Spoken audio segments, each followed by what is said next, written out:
So how do you actually contact me? Or if you've ever tried to email a Gen Z, it doesn't work. You have to WhatsApp them and say, please can you answer my email?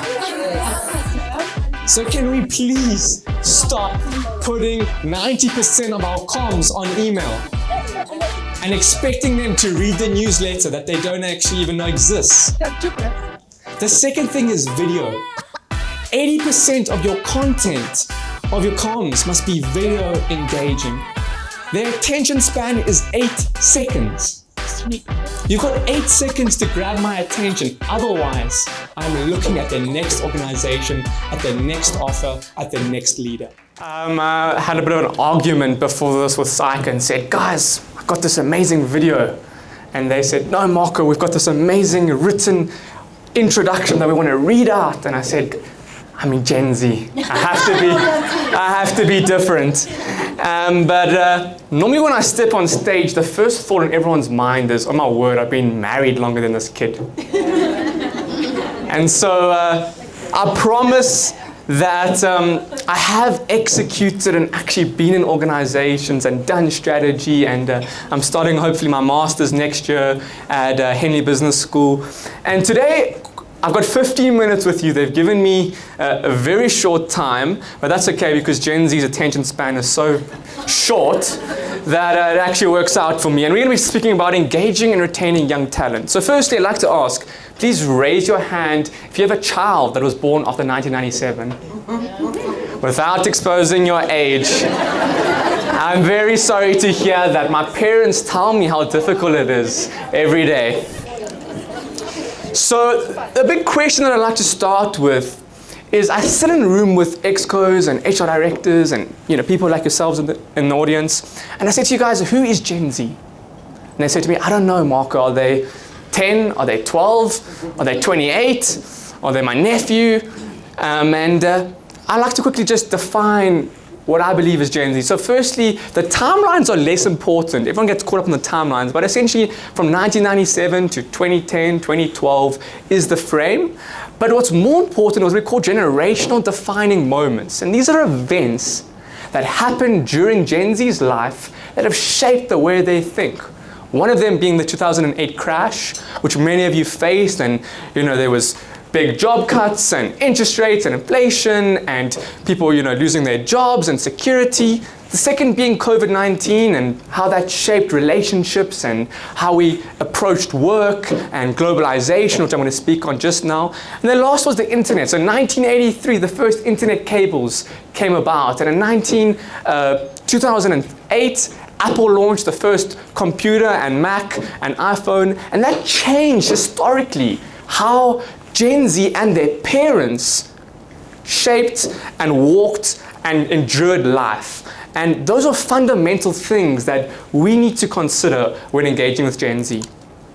So who currently employs, now that you know a bit about Gen Z, the oldest being 29, who currently employs Gen Z? All of you essentially either have an intern or a trainee or a young person, and I speak to a lot of article clerks that are doing their accountancy and they absolutely hate it. They say to me, Marko, I can't do this and I want to be like an entrepreneur like every other social media influencer on Instagram. And those are some of the most important things that I think SAICA and accountants in general, those are the characteristics that are powerful. Because when you have to go through hardship and when you have to go through a process that is extremely difficult, it builds characteristics and it builds traits that many young people today do not have. Another word I use for Gen Z is the anxious generation. And many of you can admit that your kids are always anxious. A big thing is attention. Marko, I can't get my freaking children, employees' attention. I can't communicate with them. I can't retain them. And so we're going to speak a little bit around how you can do that. And the second thing is technology. Technology, we are all addicted to our phones. The average Gen Z spends 7.5 hours on their phone. 3.5 hours on social media every single day. Not their computers, not Netflix, counting Netflix. Don't worry, it is a bit, just keep reading. It's a bit slow for me, Gen Z. All right. Globalization, what happened? Suddenly through the internet, we were able to get jobs, interact with our family, travel more than ever before. 50 years ago, you weren't considering a job in Australia or New Zealand. And what that caused is actually a lot of negative things. One of them being isolation. The average American male has got one close friend. And it's worse with Gen Z because they have this belief that their friends on Roblox and their friends on Instagram is real reality. And it's not. So the first thing is isolation. They are now relying on their work colleagues to be their friends. And that is leverage. And that is something that you guys should focus on, is building a culture of community, of doing social events. Because Gen Zs will stay, not because they love the work, but because they love the people, they love their team. The second thing that happened was too many options. Gen Z have got too many options, and that's why for many organizations, if they do not get the right incentive package, they will go to another organization. Another thing that I see happening is they'll go to an EY, or they'll come to a SAICA, or they'll come to a big brand, only to leverage the brand for a year or two, knowing that they're going to leave.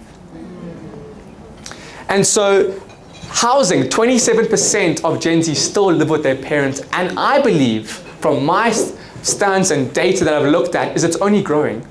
Because they've realized that it's not so easy to live on your own. The cost is so great that it's actually not worth it. And then last thing is competition.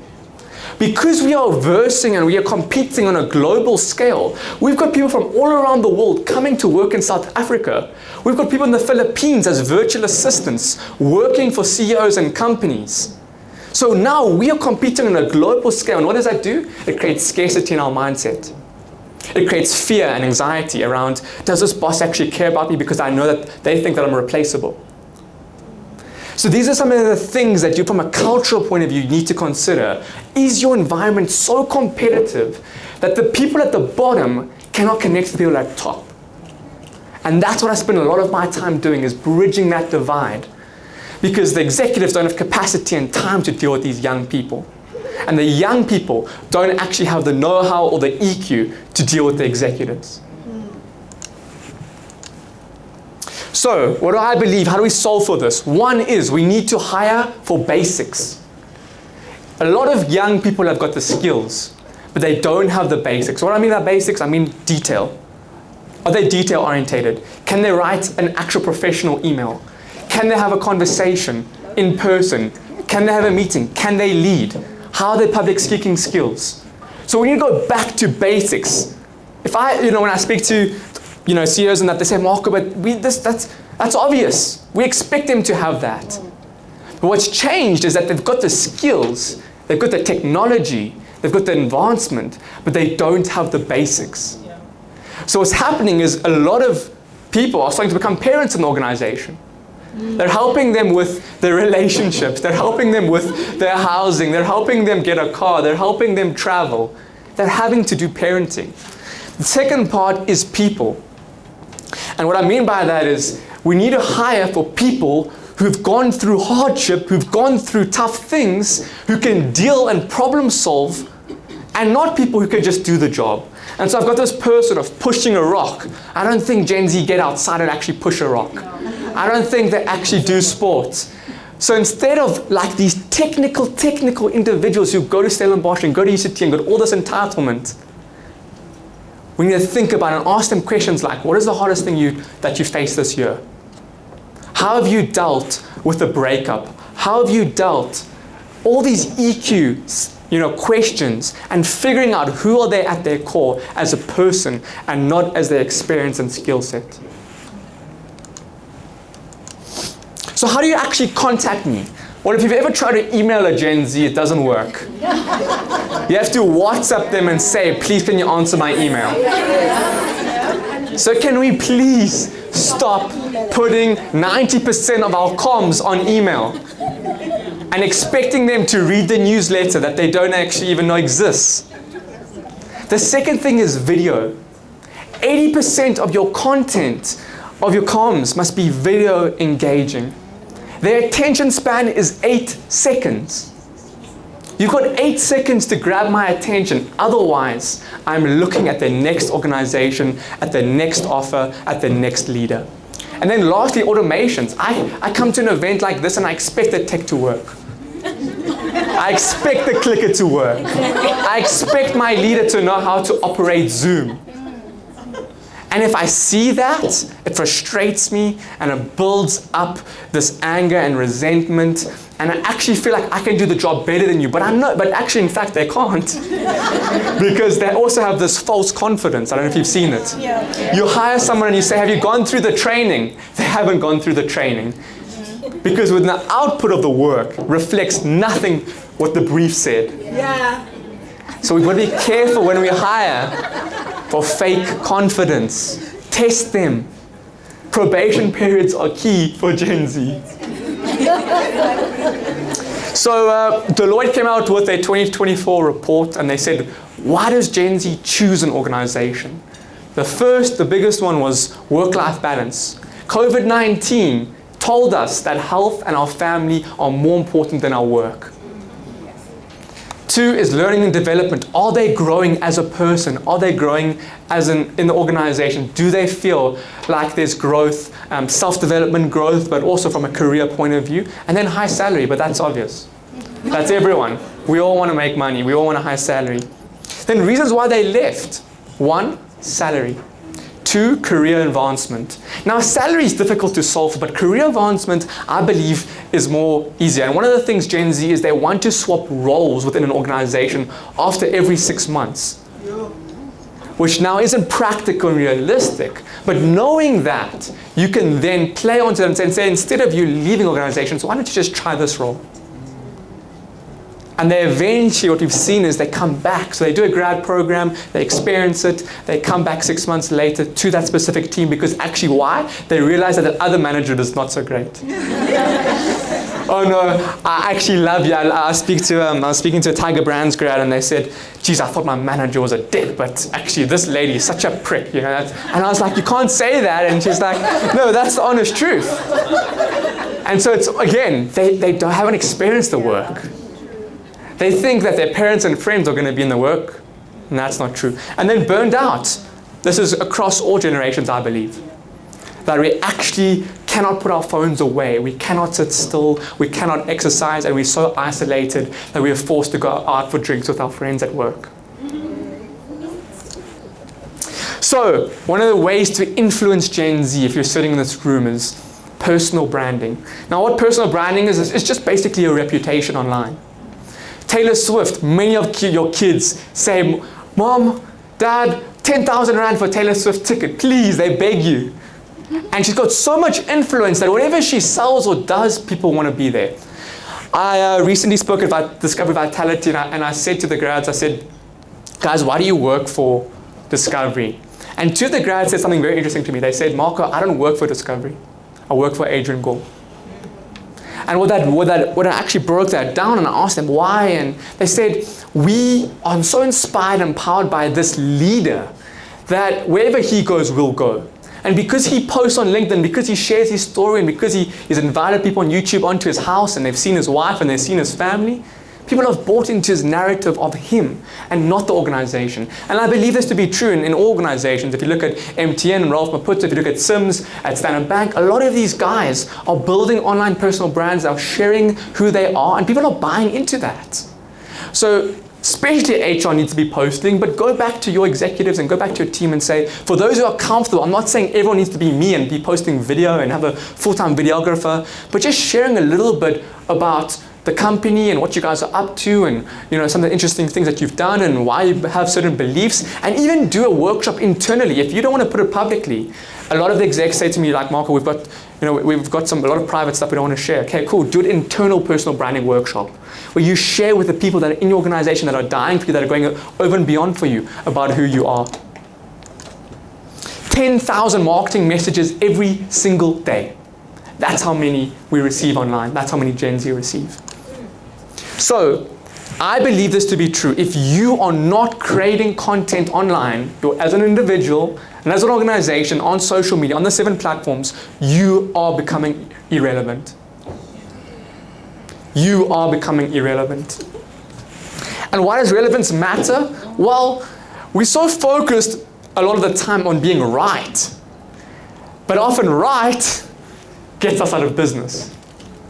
And so it takes a bit of humility to say, actually, I'm going to bring in a reverse mentor, I'm going to bring in Marko, I'm going to listen to half of the stuff he says and say, I want to stay relevant whilst bringing in my experience and flavor.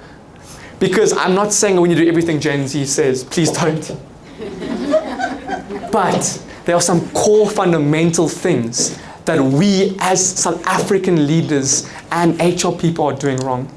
So just to summarize this, great leadership is getting someone else to do something that you want done because they want to do it. And that's a key difference. Partner with Gen Z. Do not go against them. Do not say you don't have capacity or time. Come to the table with them and partner. And so to just quickly end off 3 things. If you take 3 things away from this, know Gen Z better. It's not okay to say, oh, they're like my children at home. They're not. 2, social media is either your asset or your liability. Right now, top 100 companies in this country do not have TikTok accounts, are not posting every single day on LinkedIn. They're spending 6 million rand to these big PR agencies and marketing agencies for these big campaigns. And they're giving social media to like the intern and the trainee. And they're expecting results. You cannot expect that, so prioritize it. I beg of you. Then, stay relevant, not right. Get that in our heads. It's not about being right, it's about being relevant. And to stay relevant, we have to start approaching business and leadership in a new, refreshing way by saying, my kids, come to the table, expose them. I go to business events and I say to them, please bring your children to these events. How are they supposed to know about credit scores and understanding the world of work if they've never been exposed to it? Because the traditional path is, I'm in school, I go to university, and I get into a job.